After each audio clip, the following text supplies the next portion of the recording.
All right, deep divers, ready to unlock some next-level contract knowledge.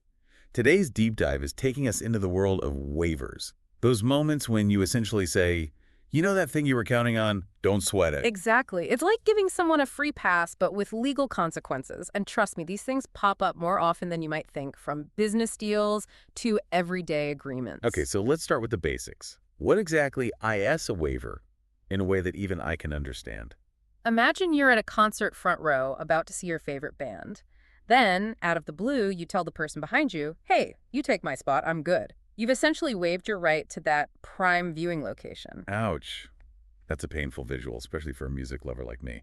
But I get your point. It's about intentionally giving something up that you're entitled to. Right. And the key here is that it's one-sided. You're not getting a trade, a swap, or a backstage pass in return for giving up that front row experience. So it's different from, say, modifying a contract where both sides agree to change the terms, right? Absolutely. That's like swapping your concert ticket for one to a different show, a two-way street with a potential win-win. A waiver is more like giving up your spot in line for no reason whatsoever. Okay, that makes sense. But things get complicated in the real world, right? Yeah. I mean, it's not always about concert tickets and front row spots. You're telling me. Contracts, especially in business, can get pretty complex, and that's where understanding waivers gets really important. Think about it this way. If a contract is a roadmap, a waiver is like taking a detour. You're choosing to go off the planned route.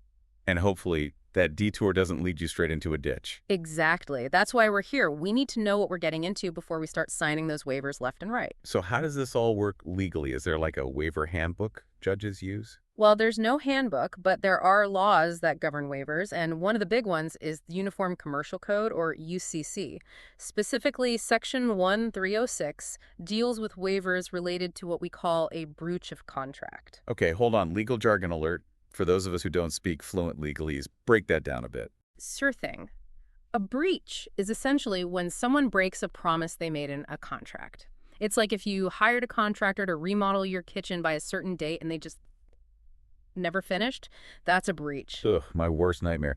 So in that situation, a waiver would be like saying, you know what, contractor, take your time. Don't worry about the original deadline. Precisely. And Section 1306 essentially says you can do that. You can waive your right to sue them for that broken deadline even without getting anything in return. Wow, really? So even though they messed up, I can just let it slide, legally speaking. Yes, and this is but it has to be done in a way that's clearly documented. Just like a contract itself, a waiver needs to be clear and unambiguous to hold up in court. Okay, so documentation is key. Got it. But you mentioned different types of waivers, right? Not all waivers are created equal, I'm guessing. You're right. There are subtle differences, and to illustrate those, we've got some real-life cases lined up, fascinating stories that bring these legal concepts to life. Ooh, case studies. This is where it gets juicy. Hit me with your best shot. What's the first type of waiver we're diving into? First up, the election waiver. And to understand this one, we're going to step into the world of high-stakes business deals with the case of Henry Carter's claim. Henry Carter's claim. Sounds serious. What went down in this case? Picture this. A company is being bought out, and the deal hinges on its market value staying steady. Think of it like agreeing to buy a vintage car. You expect it to hold its value until the deal's done. Okay, makes sense. So far, so good. What could go wrong? Well, in this case, the market took a dip. Not a huge crash, but enough to make the buyer think twice. It's like finding out that vintage car had a fender bender right before you were supposed to pick it up. Ouch, that's a mood killer for sure. So what happened? Did they just walk away from the deal? That's where the election comes in. The buyer had a choice to make: back out because of the market dip, or move forward knowing they might lose some money. Tough call. What did they choose? They decided to go through with it. And by doing so, by essentially saying, we'll take it as is, they waived their right to later sue over that market value dip. That's the essence of an election waiver. You consciously choose one path, knowing you're giving up the right to complain about the bumps along the way. So it's about making a deliberate choice, even if it means potentially losing out in the short term. Exactly. It's about weighing your options and deciding what's more important: sticking to the letter of the contract or achieving the bigger goal even with a few dings. This is making me rethink every time I've just clicked agree without reading the fine print. Yeah. But before we spiral down that rabbit hole, let's move on to another type of waiver you mentioned. You called it the estoppel waiver, and if memory serves, it sounded a bit sneakier. Ah, yes, this one is a bit more nuanced.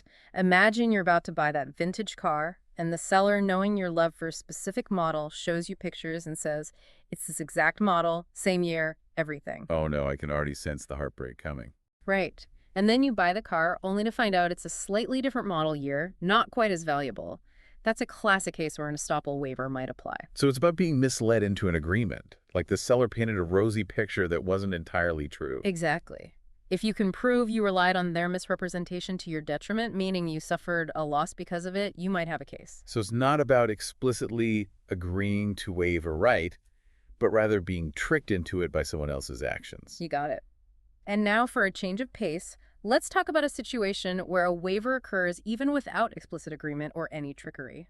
This one takes us to academia with Clark v. West, the case of the writing professor and his sobriety clause. Okay, now this case has my attention. I'm all ears. Hit me with the details. All right, so picture this law professor hard at work on a legal treatise. He strikes a deal with the publisher, and there's this unusual clause in the contract, a bonus for every page he writes, but only if he stays completely sober throughout the entire writing process. Wait, seriously? That's like asking a stand-up comedian to avoid jokes about dating. It seems almost impossible. Right, and guess what? Our professor, perhaps in a moment of writer's block, enjoys a drink or two. Oh boy, here we go. Did the publisher find out and shut the whole thing down? Well, here's the thing. The publisher knew about it all along, but didn't say a word. They let him keep writing pages piling up, presumably thinking they had a loophole to avoid that bonus. Sneaky, sneaky. So what happened when the book was finished? Did they try to pull a fast one on the professor? You bet they did. The publisher tried to withhold the bonus, citing his drinking. But the court saw right through it. They said essentially, hey, you knew what was up and didn't say anything. By letting him continue, you waived your right to enforce that sobriety clause. Wow. So even though the contract was clear, the publisher's actions, or should I say inaction, spoke louder than words. Precisely. This is a prime example of what we call a waiver without estoppel or election. It happens organically, based on the party's behavior and understanding, even if it wasn't explicitly stated. Okay, that is wild. It really highlights how much context matters in these situations, not just the black and white of a signed document. Absolutely. And it brings us to a really important point. How do you protect yourself from these implicit waivers, especially in a world where agreements aren't always set in stone? Right, because accidentally waiving a right can have serious consequences. Yeah. So what's the secret weapon here?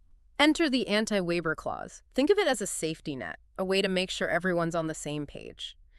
These clauses, often found in business contracts, basically state that any waiver has to be in writing to be enforceable. So no more wink and a nod agreements. Everything needs to be documented. Exactly. It adds a layer of protection and clarity, especially in situations where things are constantly changing or evolving. That makes a lot of sense. It's like that saying, get it in writing. Precisely. And this is where I always encourage listeners to be proactive. If you're ever unsure about something in a contract, especially something as important as a waiver talk to a legal professional, they can help you navigate those nuances and make sure your interests are protected. Solid advice. Don't just sign on the dotted line without understanding what those dots mean. Now, before we wrap up, let's bring this all home for our deep divers. We've covered a lot of ground, from the basics of waivers to some pretty wild real-life cases. But how does this all apply to our listeners' lives? That's the million-dollar question, isn't it? Think about your own work, your everyday interactions. Have you ever encountered a situation where you might have unknowingly waived a right? Or perhaps you were in a position to enforce a clause, but chose not to. Ooh, that's a good one. It's easy to get caught up in the legalese, but at the end of the day, these are real-life scenarios that play out every day. Maybe you agreed to a tight deadline for a project without realizing you could have negotiated more time. Or perhaps you let a client slide on a late payment because you didn't want to jeopardize the relationship. Exactly. Those everyday decisions can have legal implications. And that's why understanding waivers is so crucial.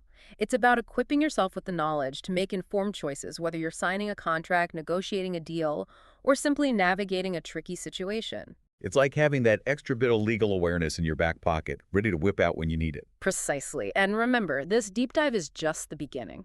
Keep asking questions, stay curious, and never be afraid to seek expert advice when you need it. Couldn't have said it better myself.